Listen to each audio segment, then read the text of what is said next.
Yes. And Okay. make- Come sit down so I can get you in. Oh, yeah. This is gonna work out. Okay, good. Oh, Well, if I wasn't, you know, I just don't use it that often, so I'm a little not that swift. I hope you're not allergic to smoke.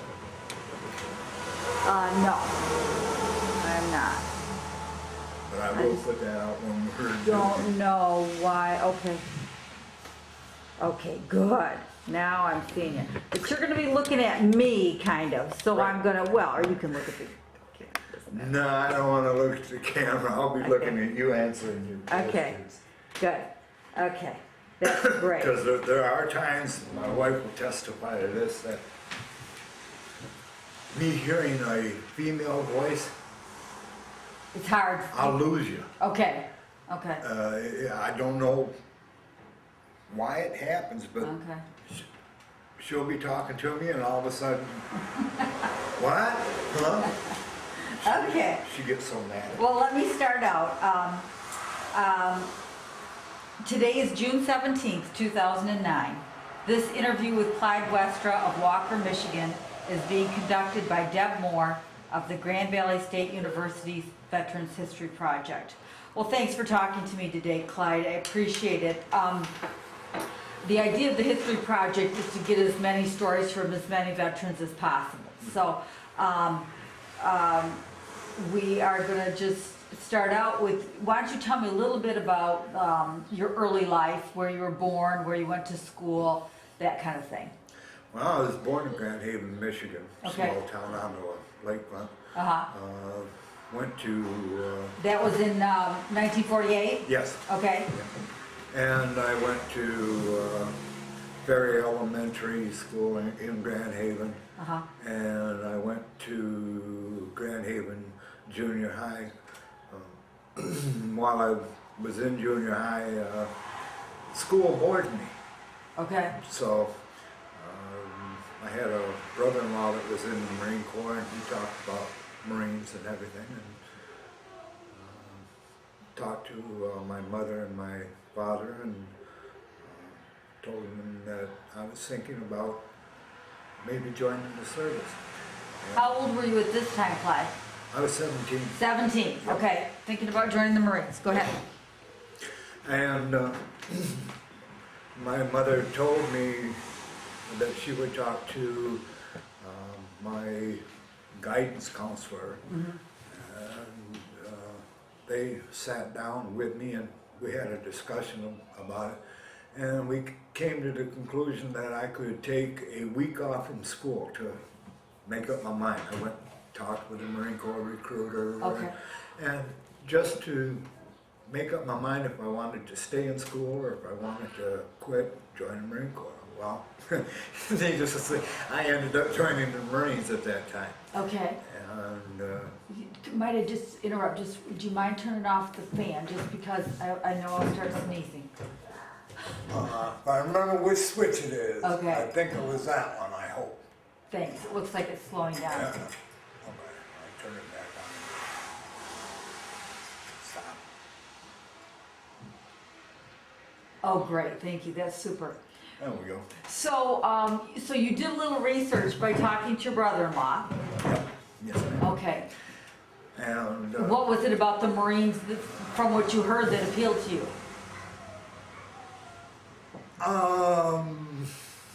boy.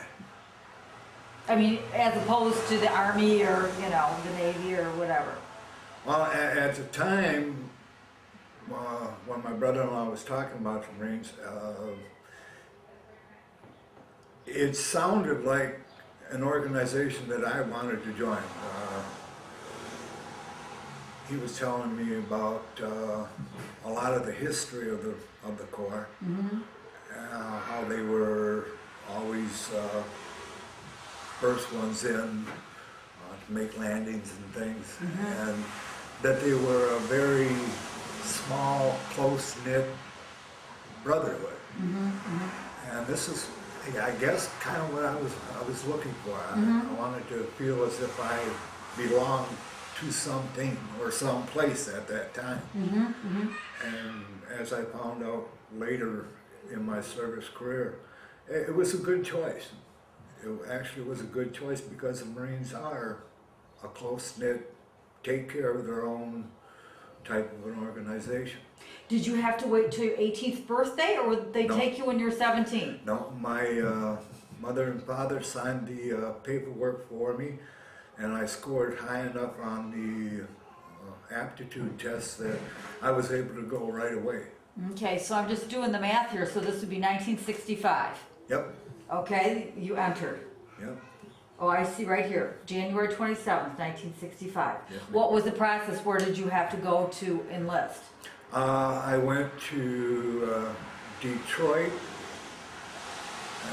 for my basic physical and aptitude test, and then from there I came back home. I was home for 2 days after that testing, and the next thing I knew, I was on a plane heading for California. Did they give you an indication in Detroit if you had passed the test, or you had to go home 2 days and they called you, or how did that? No, at that time I knew I passed the test. Okay, so you knew Right. you were in. Right, I knew that I was in. Okay. Like I say, then flew from Muskegon, Michigan, stopped in Chicago, and then flew into San Diego, California, where I went to MCRD, Marine Corps Recruit Depot. Okay. At that time, when I got there, I took my enlistment oath. Done 16 weeks of, at that time, 16 weeks of boot camp. How was that? Tell me about boot camp. Boot camp. When I first got there, I thought it was the worst possible thing in the world. I mean, What was so awful about it? well, they took us from the airport in San Diego to the training, to the base, and a bunch of young, very young men, 17, 18-year-old. And we stopped at the base, and this gentleman came on board the bus, and he, in a very no-nonsense voice, told us, "Gentlemen," he said, "my name is Staff Sergeant Montoya. I am your senior drill instructor, and you have 5 seconds to get off my Marine Corps bus and stand on the yellow footprints." Well, they had yellow footprints painted on the asphalt. And we knew he was very serious.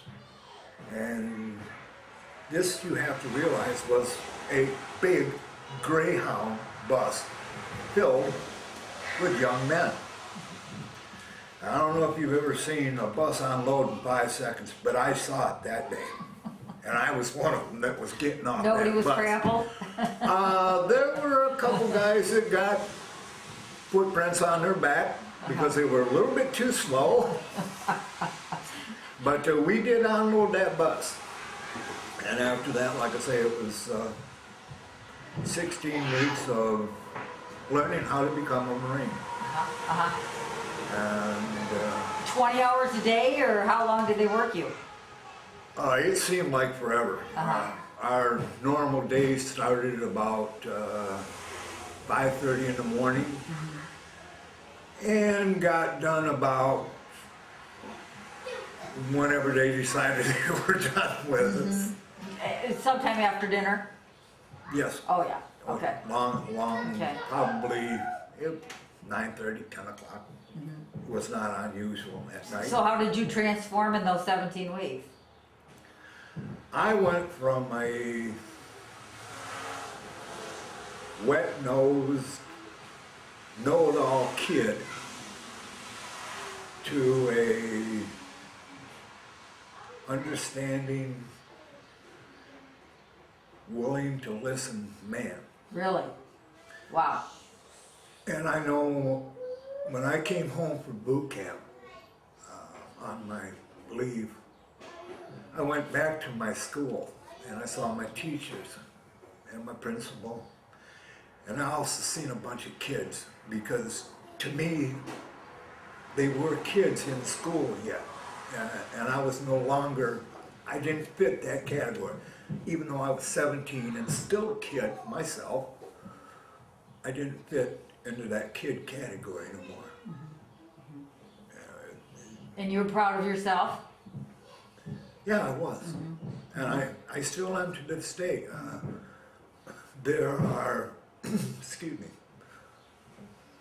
there are young people that try to join the Marines. And I'm not putting them down or anything else. But they don't make it, they wash out. And Did you see a lot of that? I've seen some people fail. I've seen some of my comrades fail. And I didn't think anything less of them for it though, because they tried.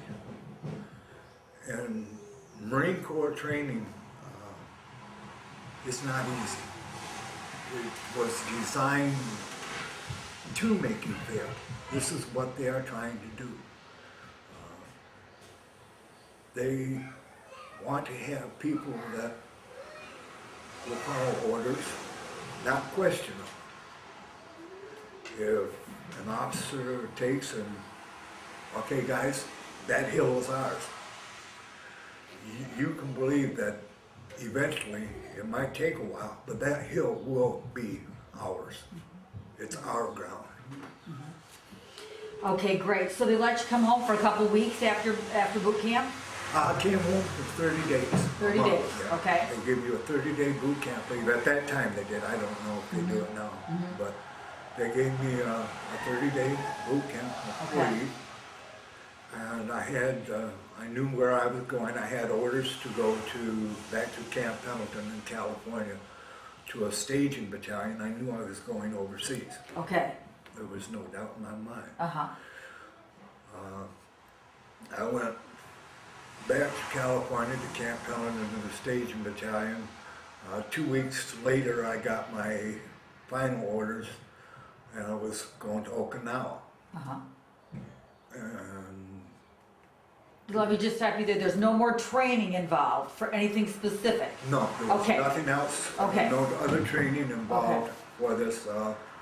I had scored well enough on my aptitude tests and my service tests that they told me I was going to have a MOS of 1371, which is a combat engineer. Okay, the combat engineer. Right. Uh-huh. So they sent me to Okinawa. I was there with an engineer company, and then I was only there probably 4 to 8 weeks, couple months, and my staff sergeant came to me and told me that my captain had wanted to see me and talk to me. So I went in, and the captain sat there and he said, "We have orders for you." I didn't think, okay, you know, he didn't think anything of it, and he told me, he said, "You're going to Vietnam." Well, at that time, of course, we knew that Vietnam combat situation, so I didn't have, you know, I couldn't refuse the orders, I had to go. Right, but you knew it was a dangerous situation at Right. that point? Right. Okay. Right. So, they put me on board a ship transport, tube transport, and we sailed from the port of Na Ha in Okinawa to Chu Lai in Vietnam. And this was my first duty station, was at Force Logistics Bravo, which was a resupply type of a company of an outfit. And it was more or less a secure area. We didn't get a lot of shelling, and I didn't see any combat at that time. And I was there for about 6 to 8 months. Okay.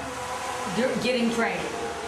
Right. No, Right. well, training in the support logistics end of it. Okay. How to palletize ammo, different types of equipment, how to hook up to choppers for sling loads, Okay. things like this for resupplies. Okay.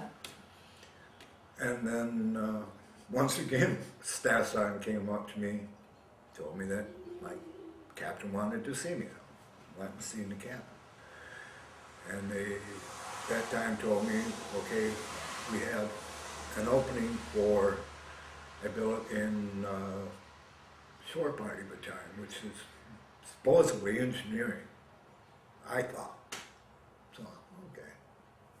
Once again, packed up all my goodies, and then they moved me to Danang, where the main base for 1st Shore Party Battalion was.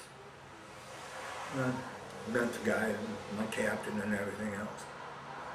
And then at that time, they told me, well, we're going to train you to be a radio operator. Now, I did not want to be a radio operator. Oh, you didn't? Okay. No, man, the life expectancy of a radio operator in a combat zone is about 15 minutes. So you'd heard all these different things about different jobs. Yes, Okay. I had heard. And you knew you didn't want to do that. I knew I didn't want to carry a radio. Okay. But still, all in all, I couldn't refuse. It was an order. Right. So they trained me on how to operate a radio, all the things that you had to know. And that's when I became a HST operator, helicopter support team member. Okay. And this was being attached to different outfits, what we call TAD, and going out with them into the field. And I was responsible for calling in resupply operations. I called in everything: bombs, bullets, food, clothing, whatever had to be brought into us, I called it in. Okay. I was also responsible for calling in medevacs, which was not one of the best things to do. Okay, because this is after somebody was wounded. Yes, ma'am. You would call and say, we need, what, we need an ambulance? I mean, they send ambulances, a chopper. Normally when you were assigned with the combat outfits, you were out in the jungle, out in the boonies, as we called it, way out in the boonies. And the only way that you could effectively move around was either by helicopter or walk. And we done a lot of walking, a lot of walking. And so I was a fairly, what I would call, important person, because I was the guy with the radio. Right. Everybody in your unit was counting on you? Your squad? How did you? It was basically the company. There were other radio operators there, and of course when we were operating as HST, there were always at least two of us, two members of HST that were with this outfit, so that if one of us got hurt or killed, Right. the other person could take over. Take over. Okay. Okay. Alrighty. So, what kind of action did you see? I seen everything. Yeah. Was involved in a lot of different action. And I don't remember all of the names of them and things, but I remember the places quite well. Yeah. What do you remember? I remember that we traveled the A Shau Valley. Okay. They call it the Valley of Death. And we went through this valley, and I know this to be factual, a half a dozen times at least.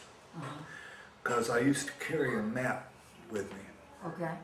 And I would mark on the map the different routes and places that we had been. And going through this valley, this A Shau Valley, we would clear it out, go back to our main base, another operation would come up, and we were basically walking the same territory. It would never stay cleared out, never. Okay. And we went during the Tet Offensive. They sent a group of us to the city of Wei, where we set up an ammo dome. And then I guess, luckily or unfortunate, whichever way you want to look at it, I was sent to Khe Sanh during the siege of Khe Sanh. And there, for 77 days, they shelled us every day, nonstop. It got to the point where we would call in for a resupply. The choppers wouldn't even land. Really? They would come in and just kick everything that we had ordered out. And Khe Sanh was an airstrip also, and the planes wouldn't land, the C-130s that came in for resupplies wouldn't land. What they would do is they would take and they would fly probably 15 feet off the ground, and they would slide all the material out of the back end of the plane, because they have a gate that drops down. Right, right. And they would just slide everything right on out and just hit the runway and just slide. And we'd have to go get out, run, get our resupplies, and then run back for call. Oh my goodness. And I went. Tell me where you were during the shellings. Are you in foxholes, trenches? Where are you? As far underground as we could get. Normally, we had trenches that we would be in. And of course, me being a radio operator, I would know that, okay guys, we got 4 C-130s coming in. They're spaced 15, 20 minutes apart. Give us enough time for the bird to come in, drop it slow, go out, clean it off. Another one would come in, drop it slow, go out, clean it off. This was all day long type of a thing while they're shooting at us, we're shooting back at them. So it was never your job to shoot. Your job was just to, not just, your job was to man the radio. Basically, my job was to man the radio, but in the Marine Corps, you have, well, all the services, you have different MOSs. Well, every person that joins the Marine Corps is what they call a basic 0311, which is a infantry, Okay. combat infantry personnel. You know how to shoot, and then of course it breaks off from there. Like I said, I was a 1371 combat engineer, 1381 radio operator, things like, you know, it branches off. But it still comes down to where you're a basic rifleman. And So you're armed and... right, oh, definitely armed. Started out, I was carrying 2 weapons. I carried an M14 rifle, and I also carried a .45 pistol. And then in the course of time of being in Vietnam, I went from carrying the M14. I went to carrying the new M16 rifle, which at first, when we first got the M16, none of us liked the weapon. We used to call it a Matty Mattel. Uh-oh. Well, Because... it's plastic. Oh.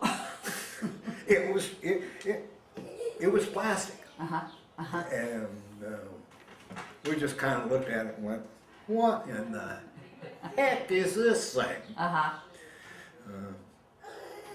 Obviously, it was supposed to be lighter than a steel gun, or? Well, it was a few pounds lighter than an M14, but it just no, it was too small. Okay. Did you get so you appreciated it? I never personally did. Okay. I much rather would have had my M14. Better weapon. The M16 had a lot of problems. If it got a little too dirty, it would jam up. Well, if you were out in a bush and you were in a firefight and your rifle decided it wasn't going to go bang no more, you were in trouble. You were in serious trouble. But with the M14, it was like their AK-47. You could drag your M14 through the mud, bury it in sand, water, I don't care. But when you picked it up and pulled the trigger, it shot. End of story. Yeah. So, like I said, myself, no, I never really got to like the M16. Never did. So you're on base, you're working, or you're out in the field. Do you go home to a bed at night on base? Or are you sleeping? Tell me about that. Well, if you were out in the field, there wasn't no such thing as a bed. You're sleeping on the ground. You slept on the ground, you slept wherever you could find a place to sleep. If you were back at your base, it was kind of nice. You had a cot in what we called a hooch. It was a hardback tent, more or less what it is. It had a metal roof on it. It was made out of wood. It was pretty good living conditions compared to being out there. So you were relatively safe. Charlie might take and throw a couple mortar rounds, a couple rockets at you a couple times a month, just to keep you on edge, you know, just to let you know, hey, we can still get you. But otherwise, you know, it wasn't that bad. I guess I learned what the old saying was true. War is a lot of boredom followed by 5 minutes of sheer terror. Because when they weren't shooting at you, it wasn't that bad. But when they started to shoot at you, it scared you. What did you guys do when they weren't shooting at you when you to relieve the boredom?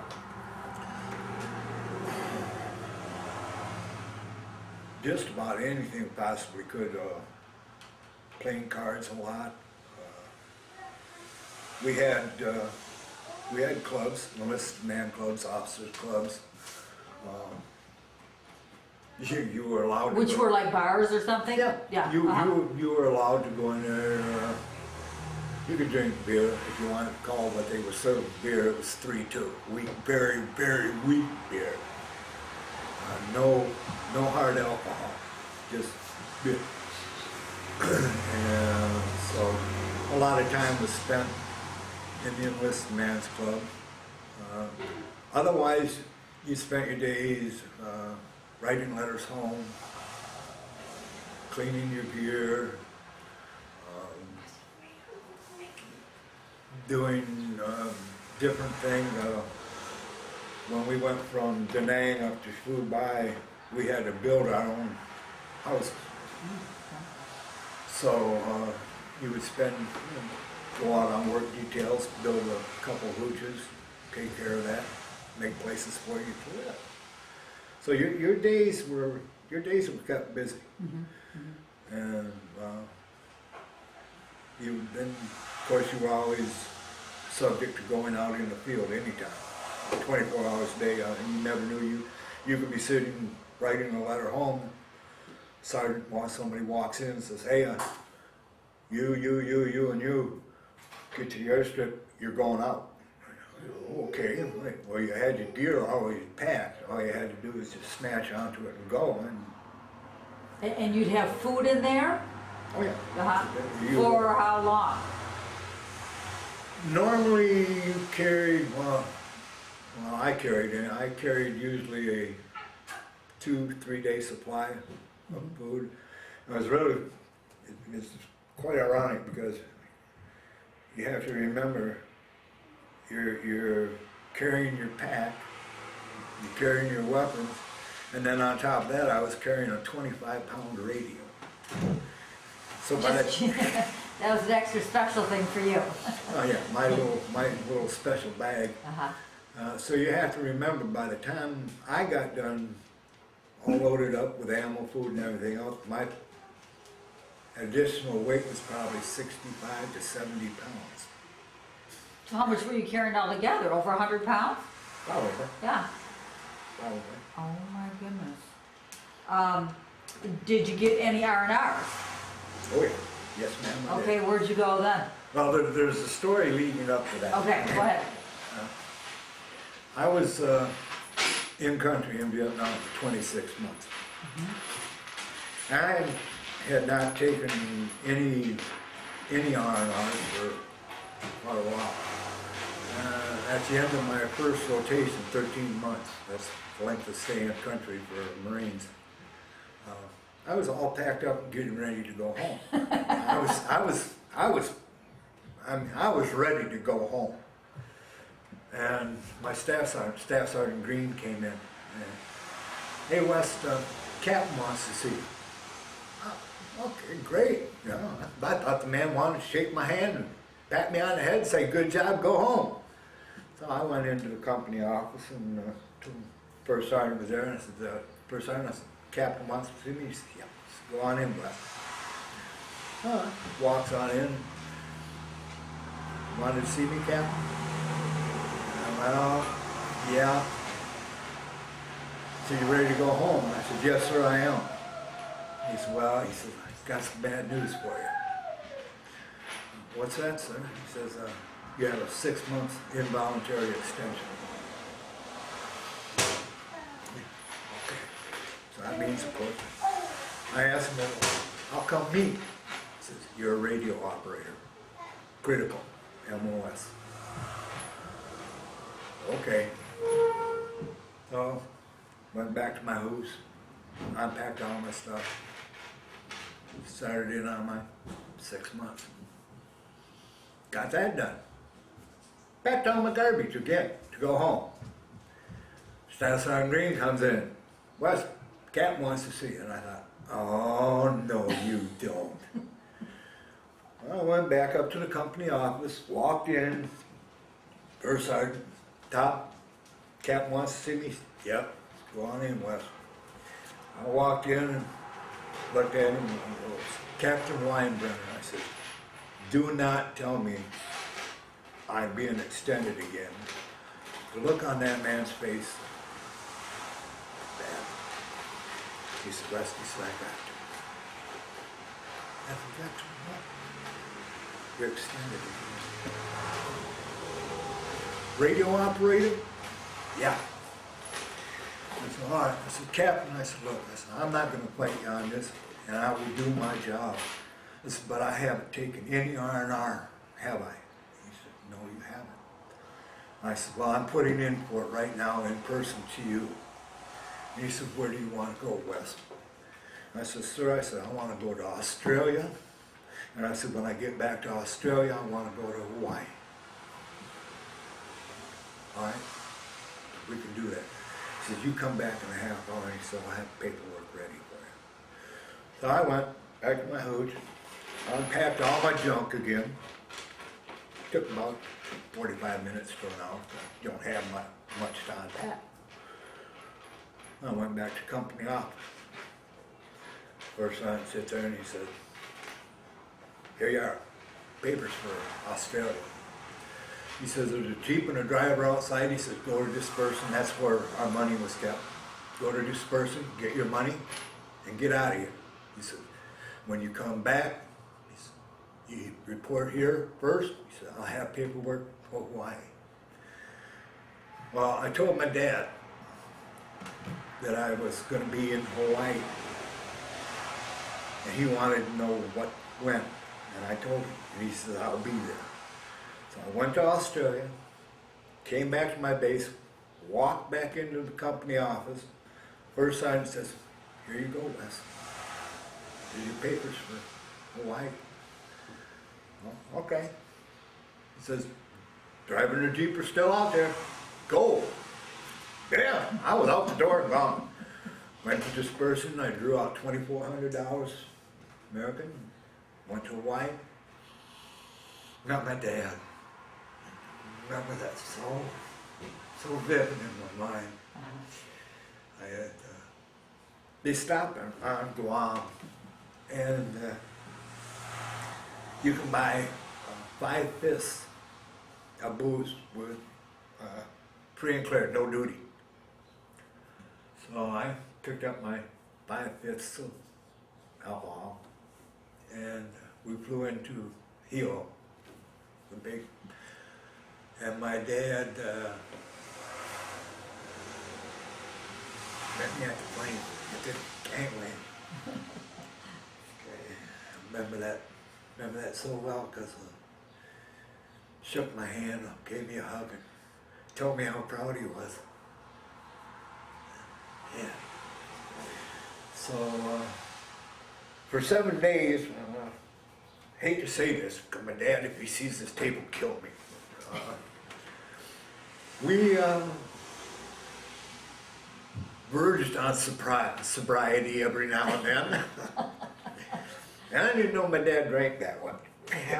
But we went through 4 of those 5/5 in 7 days. Wow.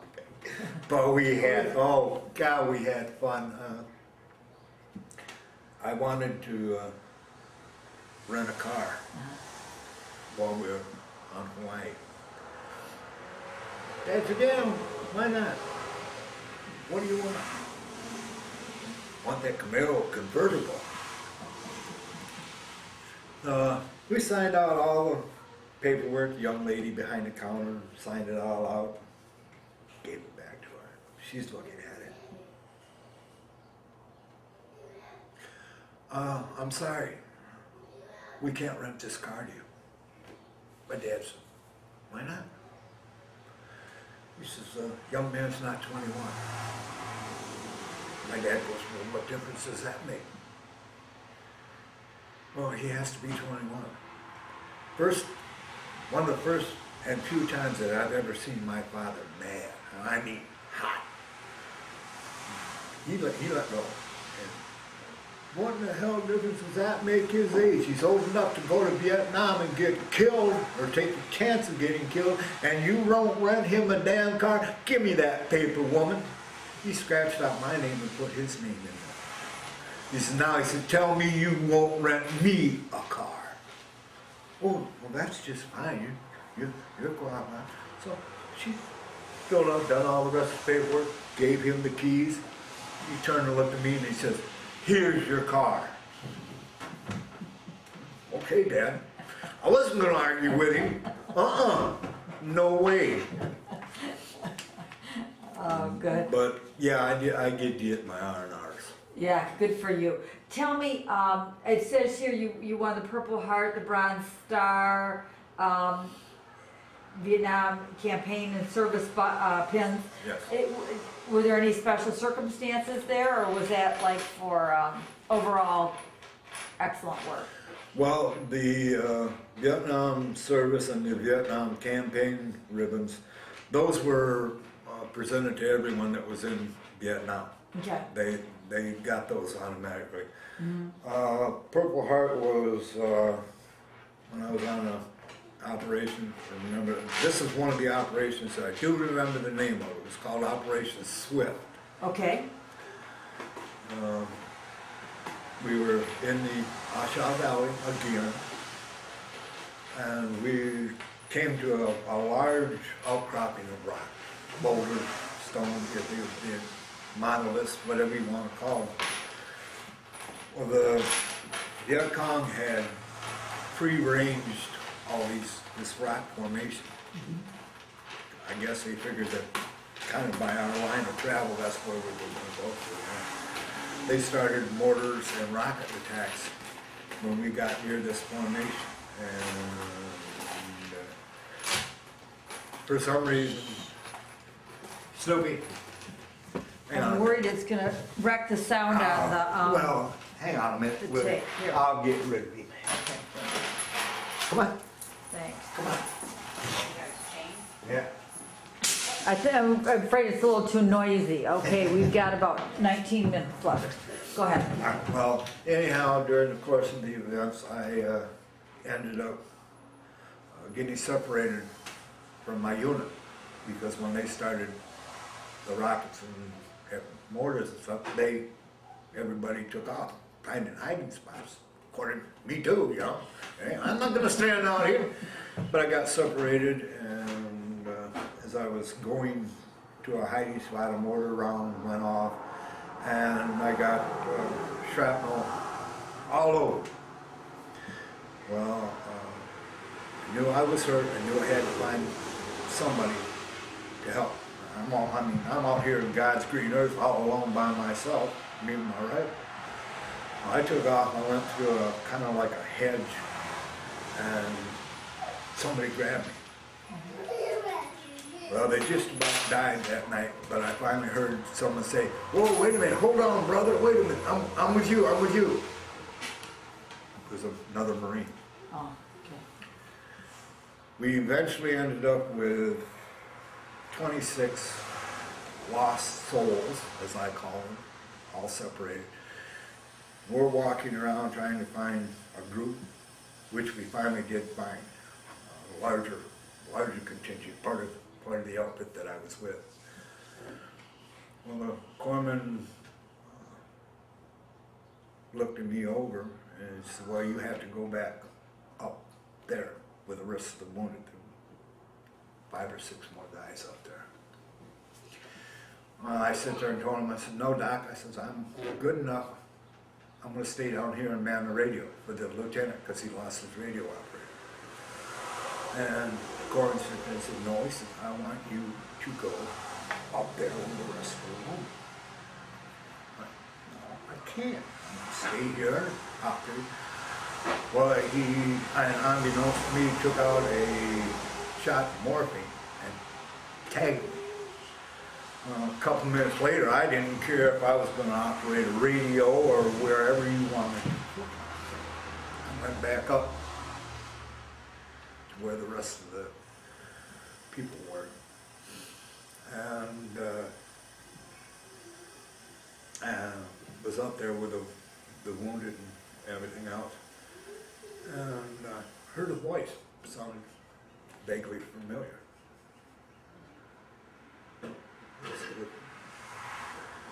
Kind of went over where this voice was at, and was a friend of mine, a real good friend from Grand Haven, Roger Ward. So sit there, and Corlin was taking care of him and talking to him. "Hey, Roger," how's it going? Corlin kind of looked at me and kind of shook his head.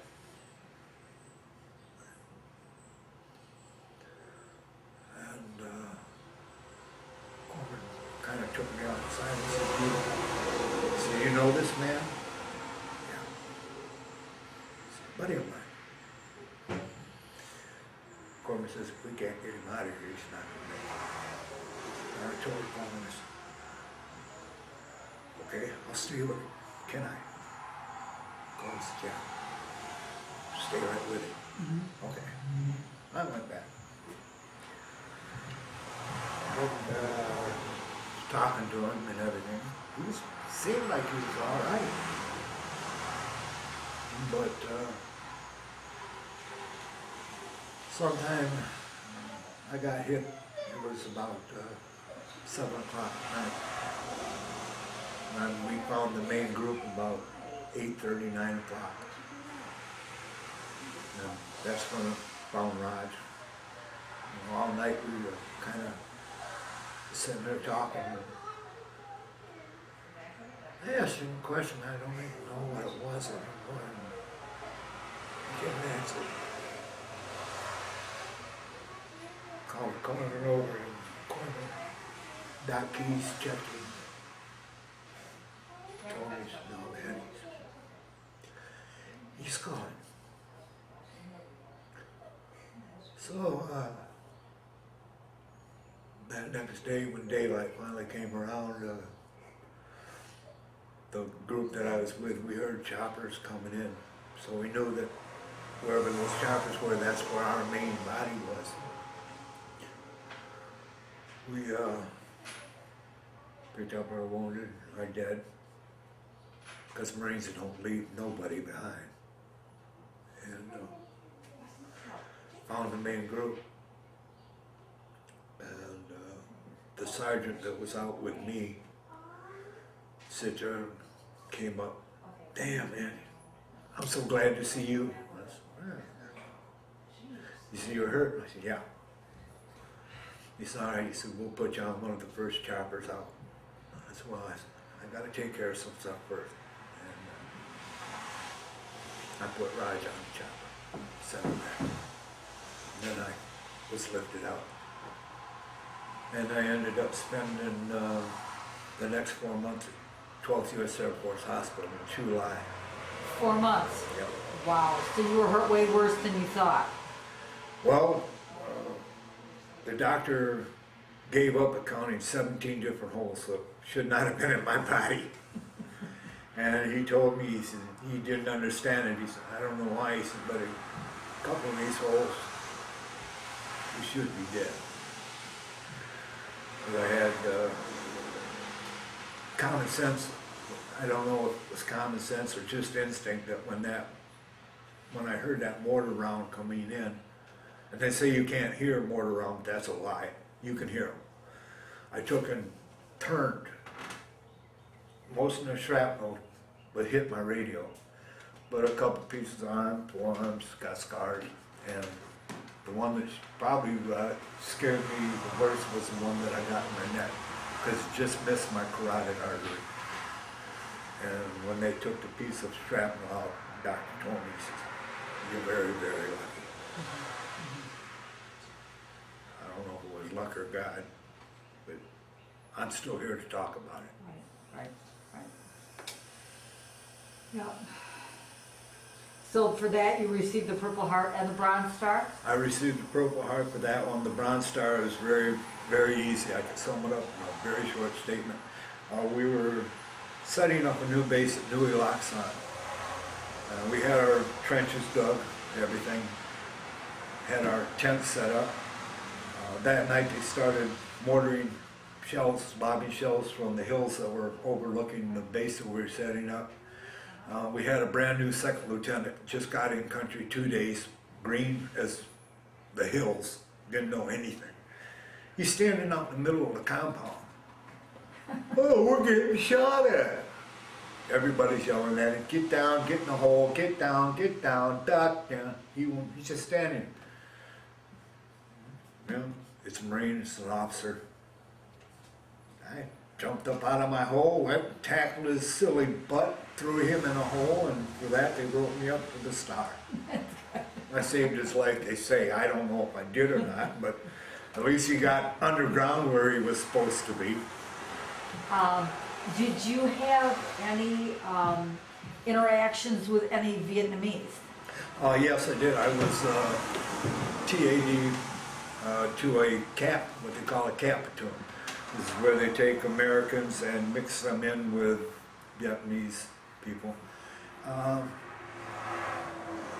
The South Vietnamese people that we were supposedly helping, North Vietnamese too, they're ingenious. And I do believe we're going. Yeah, okay, great. Today is July 17th, 2009, and this is Deb Moore of the Veterans History Project. I'm speaking with Clyde Westra in his home. This is our second interview. Clyde, last time we were talking about your years in Vietnam. Was there a lot of, tell me about drinking, smoking, drugs, that kind of thing that you were aware of? there was some drug use. From what I saw, there was marijuana. Not as much as what the movies Hollywood has made it out to be. Okay. But there were times, sure, there were, smoking marijuana. As far as the drinking end of it, if you were more or less in what they call a secure area, we had the E-clubs, the enlisted man's clubs, where you Okay. could go buy a beer. Once your shift was over, once your duty was over? Yeah, it was, if you were not on guard duty, bunker duty, whatever you want to call it, you were allowed to go to the clubs. The only problem about it is you had I guess you'd have to call it a beer ration. You were allowed, I forgot, I think it was something like 6 beers. Okay, so it wasn't just you could drink yourself under the table? No, you Right. couldn't. But there were, of course, there were some guys that did not drink at all. So what you would do is find one of these guys, if you wanted to get sloppy drunk, and, hey man, look, I'll buy your beer ration from you. Right. Have that guy buy his 6 beers, and then you give him a little extra money. Well, then you got 12 beers. Or if you found a couple guys, you just kept Right. buying up their rations that they didn't use. So, yeah, if you wanted to get sloppy-eyed drunk, yeah, you could. And what about smoking? Were cigarettes, did you think most soldiers smoked, some of them? I would say 90% of us Really? at least smoked. Yeah, Because I know, like I said, being an HST operator, calling in resupply missions, we used to get what was called a sundries package, which was a large package. In this, they would have clothing, socks, boots, toiletries, and the thing that struck me most is that there would probably be 60, 70 cartons of cigarettes. I mean, all different kinds of cigarettes. And For your whole group, right, not for just for the whole group. And that was one of the first things that was gone. I mean, cigarettes were a high-priced commodity. They Okay. went very quick. And I think we were going to start speaking a little bit too about what your impressions of the country were of Vietnam. Did you get a chance to see it, or outside of the context of war? Well, Vietnam struck me as a beautiful country. They have beautiful cities, at least the ones that weren't destroyed by the war. And during the time that I was able to travel, the countryside, if it wouldn't have been for the war, it would have been a beautiful place to visit. But of course, being that it was a complex situation, a lot of it was, bombed out towns, cities. But my overall, and a lot of guys would sit there and they said the same thing. No, this would be a beautiful place to go or come to if it wasn't for the war. And did you have much interaction with the people? No, I really did not. A couple of the villages that we went to, we found the people to be friendly. We had the village chieftains would often ask us to come and have dinner with them. The only thing is that we found out while being there is that at times when the people were being friendly to you, during the day were the same people that were shooting at you at night. So you never really became comfortable with the people that you interacted with. Yeah, you couldn't let your guard down. No, never. No. So did you feel as the soldiers that you knew how the progress of the war was going? Did you feel like you were in the loop, or did you feel like you were just given only the information you needed?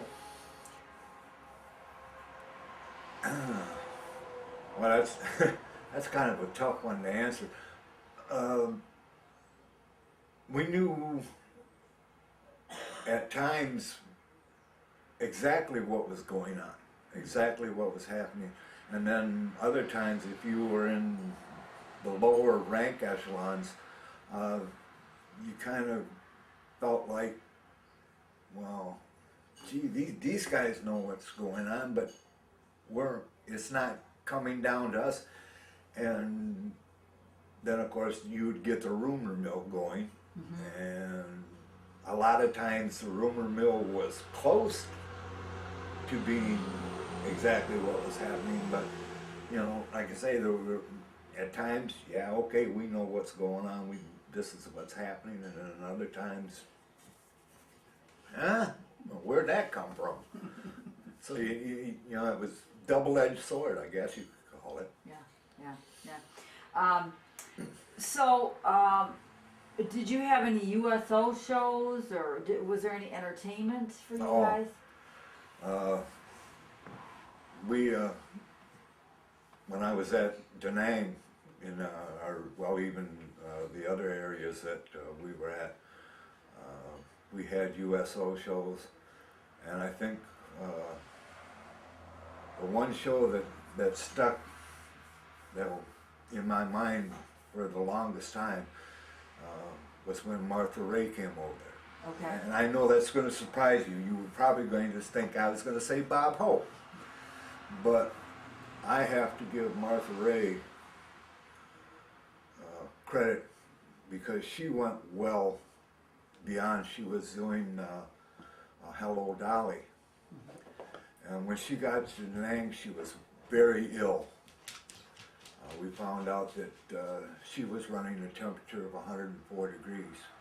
And the doctors told her, Miss Ray, you cannot put on this show. And you're going to have to excuse this, because this is a quote from her. She told the doctors, you can go straight to hell, because I'm not going to stop my show. These are my boys. And she went on with that show. And we found out that her first name is Maggie. Her real name is Maggie. And we let Maggie know that she was loved. That's great. Is there any special music that you associate with your time in Vietnam? Oh man. Anything rock and roll. Anything rock. It was playing where? Where would you hear it? Guys with tape recorders getting music from folks from home. On the Armed Forces radio station that they had over there, they would play rock music for us. Just about any guy that had a radio, he was a very popular person. Okay, so why don't we get a little bit into, I don't know which we should do first. By the time you were discharged, CJ, did you know that you were having health problems? Or when did you first know something was wrong? When I got out of the service and came home, I really didn't know anything was wrong. Okay, you thought you were okay. I did. I thought I was, went along my halfway, got a job, went to work and everything.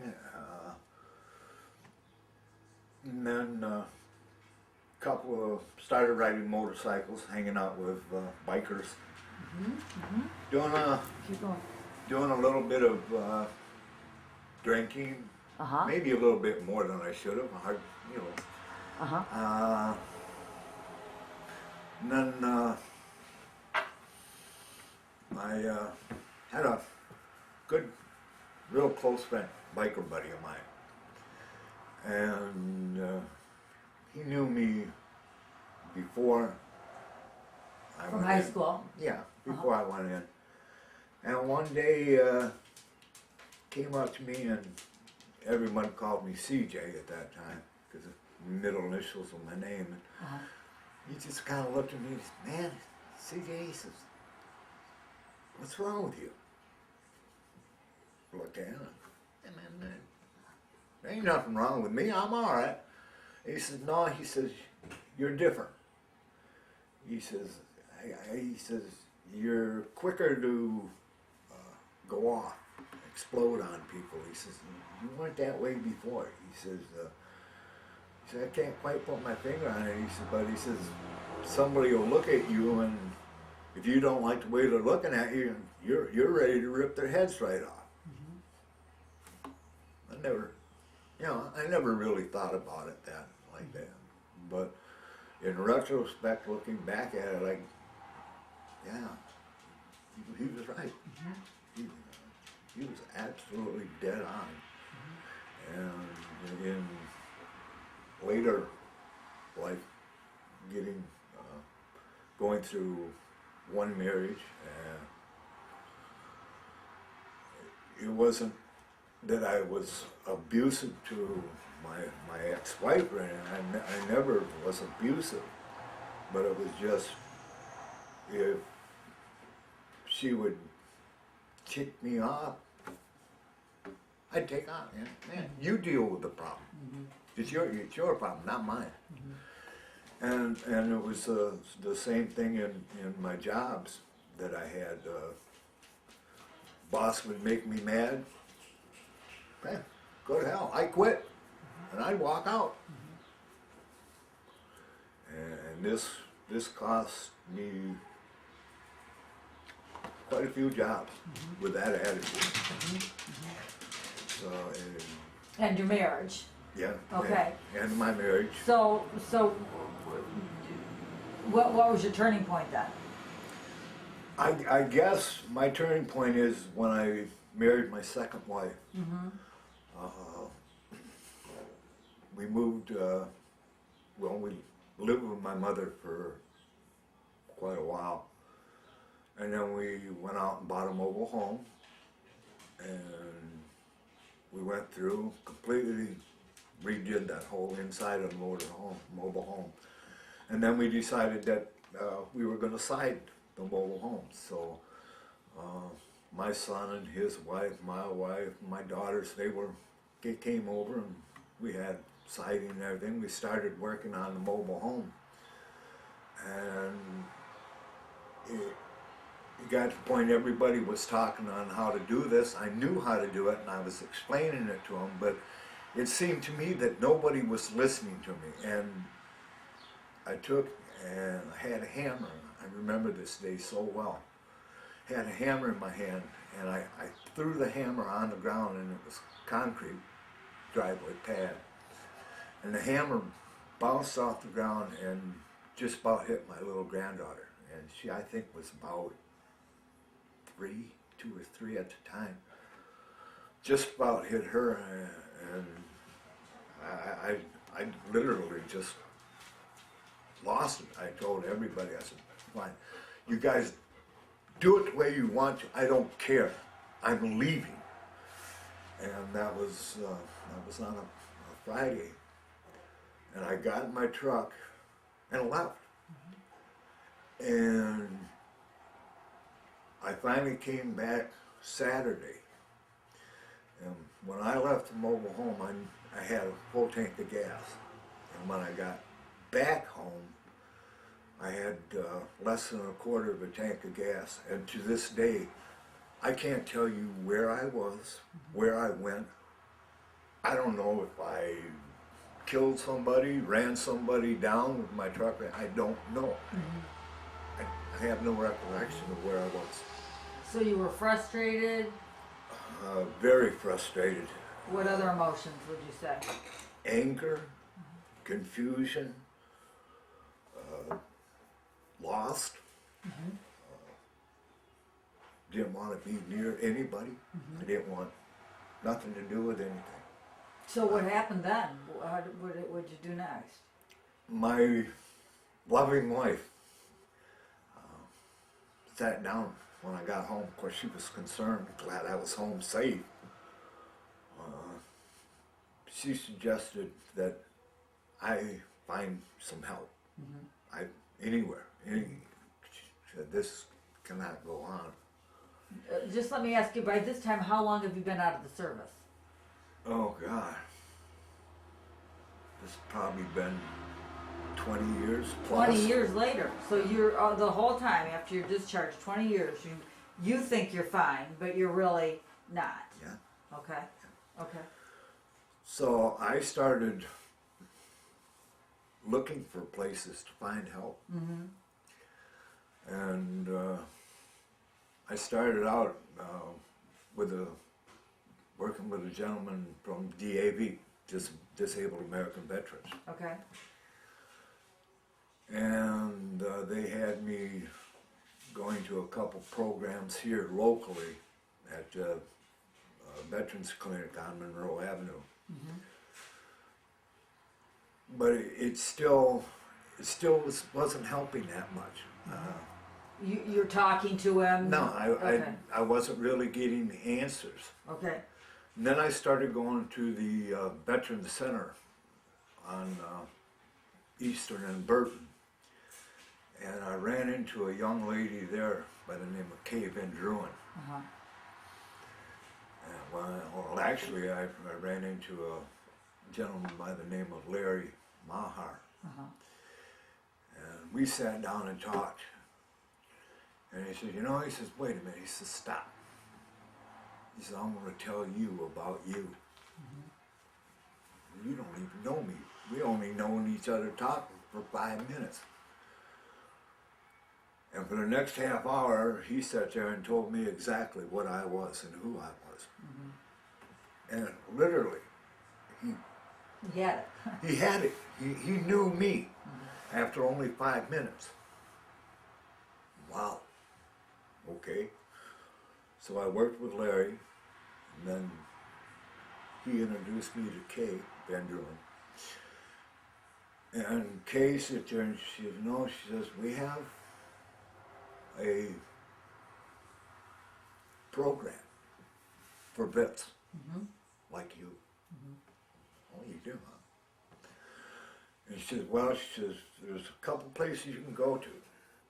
She said, we have a 35-day program in Chicago, and then we have a longer program out at Palo Alto in California. Well, I didn't want to go out to California for the longer stay, so I told her, I said, well, if you can arrange it, I'll go to Chicago. Well, I was home one day and people from North Chicago called me for a screening, for an interview. And I got set up to go to North Chicago, to a PTSD clinic. Post-traumatic stress syndrome. Yes. Okay. And I went to that clinic for 35 days. You didn't live there? Yes. Oh, you did live there? Yes, Okay. ma'am. I Okay, lived so right live in. Right. They have, the guys all know it. The guys that have been to the clinic and everything, they know the building. It's called 7AB. And you live right there. There's 26 other vets. Okay. They're just like you. And it's kind of like walking around on a box of eggs. Oh, okay. Well, the reason I say that is they're all like me. They're all ready to explode at the Oh, man. slightest Oh man, thing. we had one example, very good prime example of this. We used to have what was called a food run. 2 guys at night were allowed to go out and buy food, hamburgers, Whatever you wanted. yeah, hamburgers, chicken, pizza, whatever. One gentleman ordered a hamburger. Didn't want any cheese on it. Well, the stupid burger joint got the order wrong and put cheese on his hamburger. We came back, this particular food run, I was a helper. We came back, hey, food run's back, come and get your food. So, well, of course, all the guys, okay, we're grabbing the food. Man, he went off. I mean, he just absolutely went ballistic. Well, at that point in time, I was just like a light switch. You ticked me off, just like you and I are sitting here right now. I'm calm, cool, but millisecond, flip that switch, boom, I was gone. Well, we had a policy on that unit that verbal, physical, or any kind of threats were not tolerated. Okay. You didn't drink, you didn't do drugs, you were clean. When you went in, you were clean. That 35-day stretch, you were clean. Nothing, it was not tolerated. Well, when this gentleman went off on us, of course, my light switch tripped. I went off, and luckily I didn't swing or anything else, but I did go up to the office, and I talked to the techs in the office, and I told him, point blank, clean straight out, you keep that bald-headed blankety-blank away from here, I'm going to rip his blankety-blank head right off and hand it to him. Well, it more or less got around that I was a loose cannon to be avoided, and some of the people that I had thought made friends with really started, stay away from Keeping a CJ, distance. man. Stay away from CJ, man. Watch out for him. He's bad. So the one friend, to this day, he's still the number one. He calls me every day. He lives down in Kansas City, at Topeka actually. But he walked with me, talked with me, counseled me, besides the counselors that we had there. And he, like I say, even to this day, we stay in contact. And I know that if I have any kind of a problem, I can call him 24/7, anytime. And That's wonderful. yeah, Yeah. we will talk and talk and talk. That's great. So at the end of 35 days, how are you different? Or was that just the beginning? That was the beginning of my enlightenment as to what PTSD is. Okay.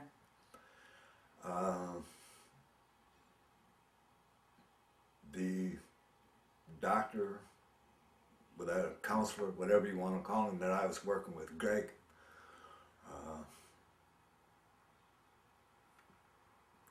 told me, and through the course of this program, showed us what PTSD is, what PTSD can do to you. And it is a scary thing. Because like Greg told us, PTSD never goes away. There is no cure for it. Okay. It'll be with you for the rest of your life. And they taught us the different things that can trigger it, smells, sounds. To this day, I hate diesels. I hate Diesels? diesels. Make me physically sick. Okay. It's just The smell. the smell, and airports too. Airports with their jet fuel fumes. And that was something you had smelled a lot in Vietnam? Oh, a lot of it. Yeah. And the sound of a chopper. Uh-huh. I can hear a chopper when nobody else can. Yeah, yeah. I'll be proven fact, be sitting at the house, people talking. There's a chopper coming. People will look at me like, are you nuts? A couple minutes later, chop, chop, chop, chop, chop, chop. Yeah. Well, how'd you know that? I heard it. Right. And what do you associate choppers with? Going out into the field, medevacs, resupply missions, scariest time of your life.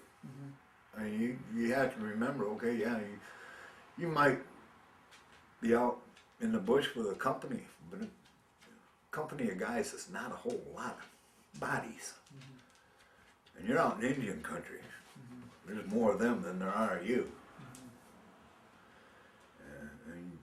And I don't care, talk to anybody, if they say they weren't scared, they were insane.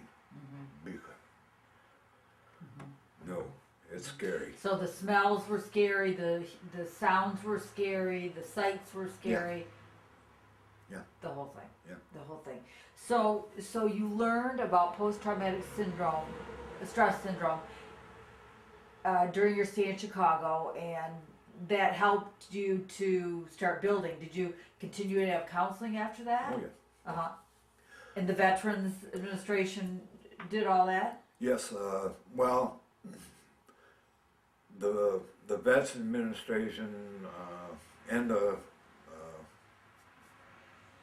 outreach program at the vet centers, going to those counseling sessions,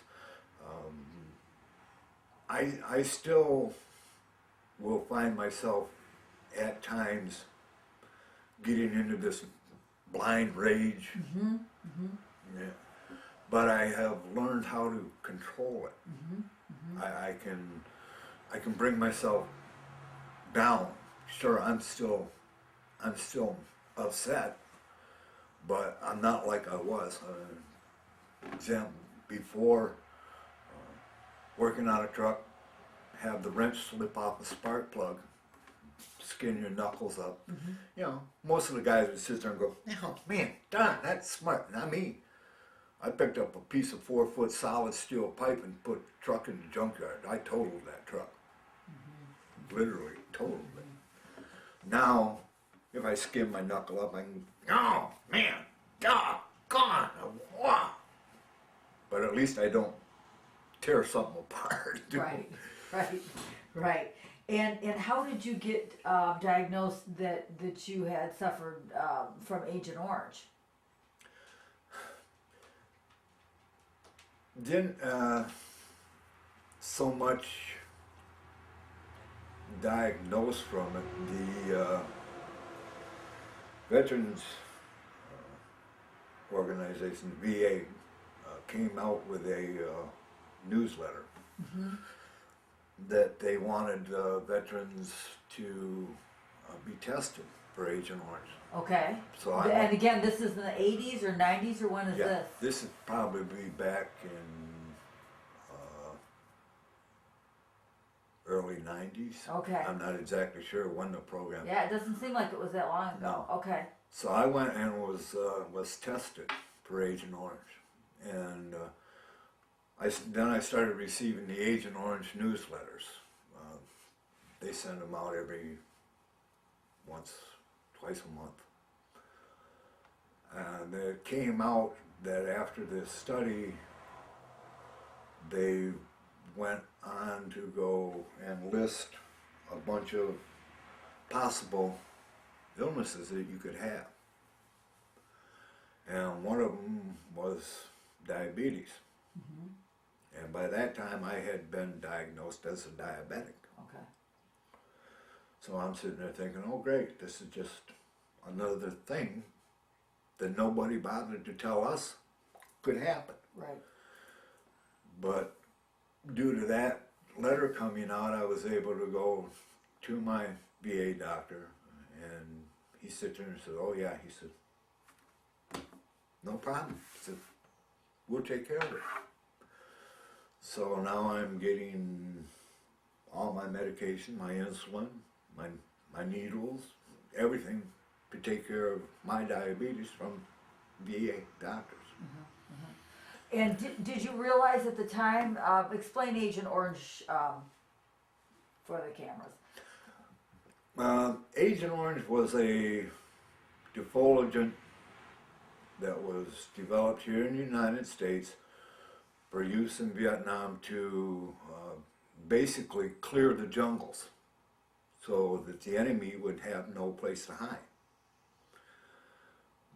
But in later years, finding out that this could cause a lot of different illnesses, diabetes being one, cancer, skin rashes, just birth defects. Because as a soldier, Agent Orange would fall on you, on Yes. your skin. Yes, Yes. right. They would spray it from C-130s, and of course it has a residual effect. Well, if you're out in this area, you're walking through. Touching it, breathing it. Right, right. And like I say, at the time, we had no idea. We thought, well, hey, this is cool, clear jungle. Now Charlie can't hide. We can see him. So we thought it was one of the best things going. But once again, retrospect, not one of the better ideas that we've had. So different people get different reactions, have had different physical reactions to the Agent Orange. Yes. And yours, to the best of your knowledge, has been the diabetes and nothing else? Or do you think there's other effects? Well, I don't know if it's the direct effect of Agent Orange, but I have heart disease from it, neuropathy of my legs, my eyesight. I've so far I've gone through 4 laser surgeries on my eyes, and basically what it is if I cannot get my eyes under control, I will go blind from it. This is what I've been told. Is the laser surgery so far keeping them under control? So far, yes. Okay. But You don't know. don't know. Right. So far, But you're at least hopeful that so far. right. Has the government been, in the VA, been good about paying for all of this, for doing all your treatments and paying for it? And Yes. keeping your meds down? Yes. They sent me to Ann Arbor, the VA hospital, large VA hospital in Ann Arbor. And there I had to go to Kellogg's Eye Center, where they done pictures of my eyes and everything. And then I had to go back to the big hospital, and they were going to do a laser surgery there. Well, we waited, my wife and I waited there because she was going to have to drive home. We waited there for 6 hours. And finally one of the techs came out of the room and, well, our laser is broken down and we're trying to get it fixed. And I started thinking, didn't like that idea at all. And they came back out and they said, well, we can send you back over to Kellogg's Eye Center and we'll find somebody to do the laser surgery there. And I'm going, no, these are my eyes you're talking about. You're not going to just take and dig somebody up to take and do a laser on my eye. And I talked to the woman there and I said, okay, I said, look, I said, you're going to have to pay Kellogg's Eye Center to do this surgery, correct? And she said, well, yes. I said, why can't I do or find someplace locally near my hometown? She said, well, where do you live? And I said, Grand Rapids. And she said, well, do you have any idea who you would have do this? And I had an eye company here in mind. Okay. And I told him, I said, yes, I do. And she said, well, where? And I said, okay, I said, Grand Rapids Ophthalmology. Oh yeah, we've worked with them before. And I said, well, why can't I do it there? If you're gonna pay this place, why not pay them? They're only 5 minutes from my house. She said, well, just a minute. Okay. Well, of course, the VA will take and pay you to travel from like my home to the hospital. So I told my wife, I said, well, look, I'm going to go take care of my travel pay. If this woman comes back out, I said, tell her I'll be right back. So I went down to get my travel pay. It took me all of 15 minutes. I went there, got my money, came back.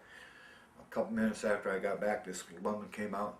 She says, well, she says, all set up, Mr. Westra. You can go right to Grand Rapids. Fabulous, great.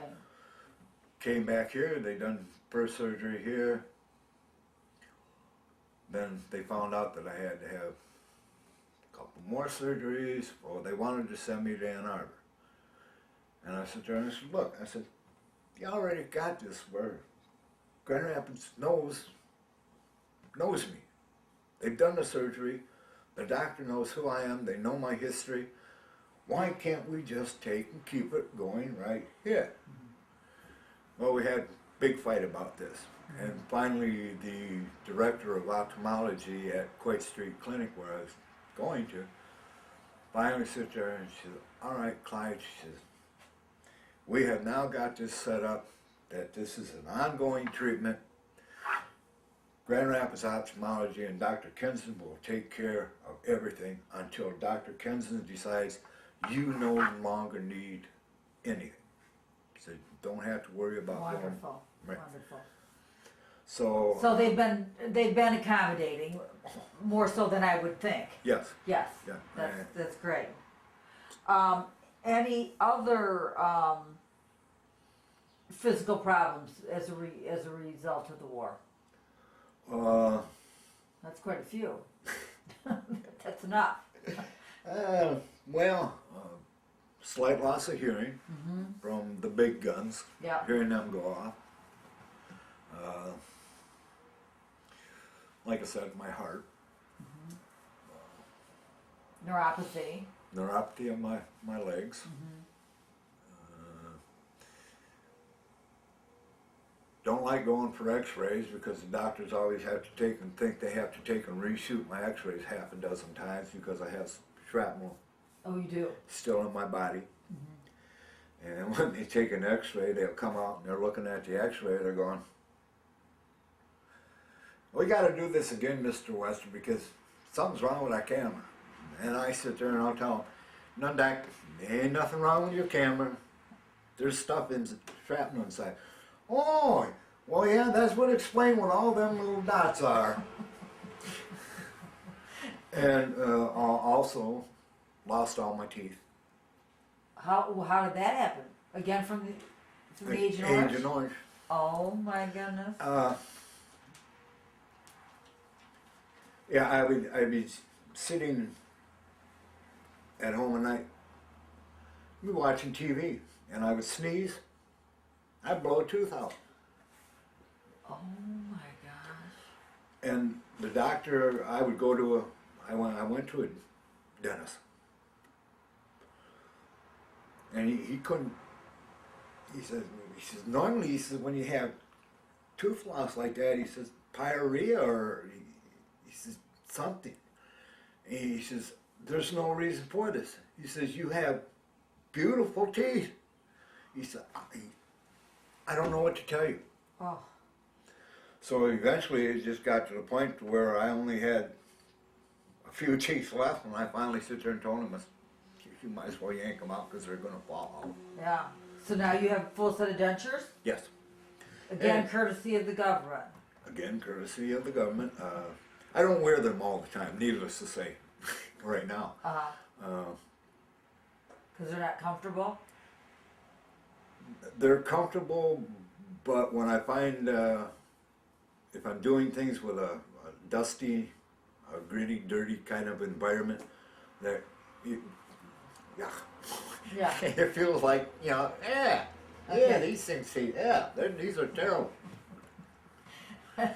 So, did you ever take advantage of the GI Bill? No, I did not. No, no. And do you belong to any veterans groups or organizations now? I belong to the VFW. Uh-huh. I just got a invitation to join the American Legion, Okay. and I am going to join the American Legion. Uh-huh. And what would be the purpose of joining these groups? Is it mostly social, or is it they do work for other people, or what's the attraction there? Well, my dad belongs to the American Legion, and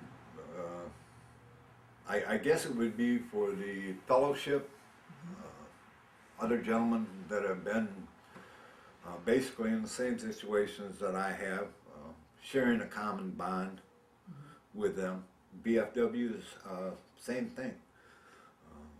There's some good programs that they do, support local charities, work with vets, and this is what what I'm liking about them. Great, great. So when you look back on your whole 4 years in the service, and the repercussions, for 40 years now, what would you say about your military experience? Good, bad, both? I guess I'd have to go with both. Okay. How do you think the military helped your life? It made me grow up, maybe too fast, but gained a lot of knowledge. Got to do a lot more traveling than I probably would have ever got to have done. I guess the only bad side about it was the 26 months in Vietnam. You cannot take a 17 and a half, 18-year-old young punk kid and throw them into that type of a situation. It changes your attitude.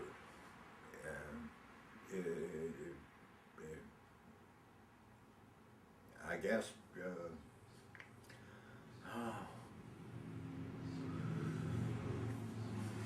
boy.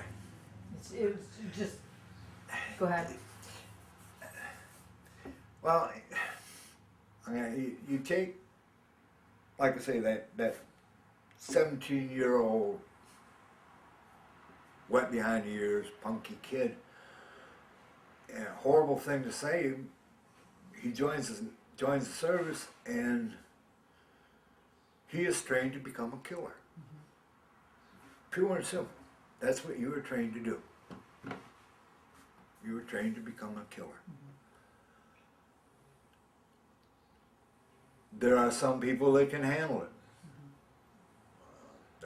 There are some people that can't. I've seen it happen. I've seen kids in boot camp just wash out. They just couldn't accept what was happening to them. I guess I don't know if I was a lucky one or one of the unlucky ones. I made it through.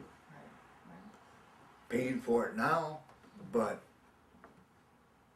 I understand a lot more about what is going on with me. So, like I say, I guess I'm going to have to go both ways on that situation. Yeah, but now I see you have flags on your fences, and you wear patriotic shirts, and I see bumper stickers on your car. So overall, I guess you are a pro military man, or pro country, or how do you feel about that? I have to go pro country, pro military. I think everyone at one time or another should spend maybe a little bit of time in the military. But it takes a certain kind of a person to do this. and to remain emotionally unscathed. Right. Yeah. Exactly. Exactly. But like I say, once again,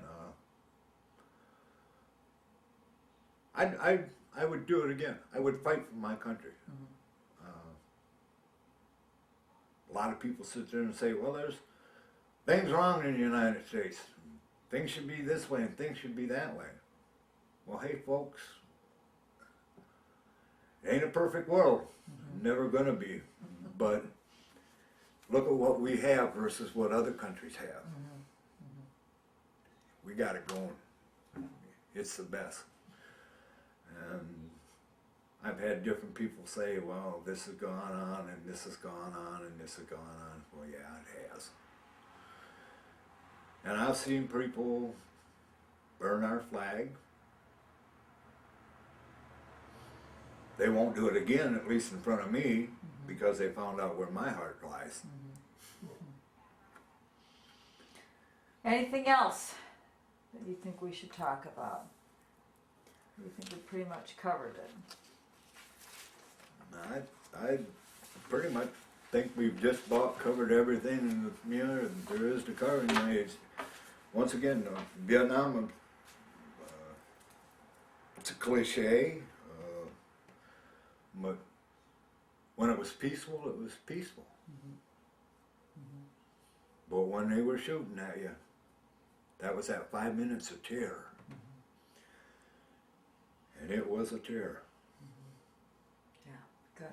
Well, thanks for talking to me. I will Sure. turn us off here.